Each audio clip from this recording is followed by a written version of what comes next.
Господин Божидар Димитров, благодаря на свещениците, на духовенството, на политиците, които присъствуваха, и на всички вас, мои Господи, брати и сестри. Знам, че духовно съм разбрал, че частичката на Светия Кръст е действителна, уникална, безценна и тази частичка ще помага на всички хора, които пристъпват с вяра. Затова призовавам всички вас, когато имате нужда за вашите телесни, физически, душевни, духовни проблеми, болести, винаги да се отзовавате, да пристъпвате към молитвата на свещеника и изпоклонение на тази частичка. Вярвам, че ще получавате помощта, която очаквате.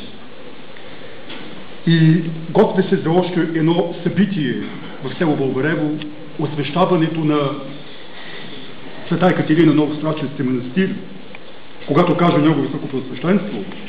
И тук използвам случая, когато на това тържество, тук посочвам, в тази папка посочвам примерният устав според моите духовни разбирания, според времето, условията, мястото за одобрение от Негово Високопреосвещенство. И тук са устава на манастира. На манастира, да. И с малък завет. И желая, още желая, Негово Високопреосвещенство да получи, за това съм приготвил два ключа, ключовете, символични ключовете на Света Екатерина. И вече четвъртки тук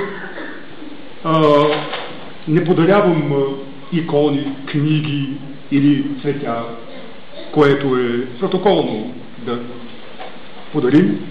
Затова за четвърти път, нали, така искам да подаря един бял гълъб, Негово Високопреосвещенство, да го пусне пред храма за това, което очакваме, за доброто, което очакваме да се случва в нашия живот.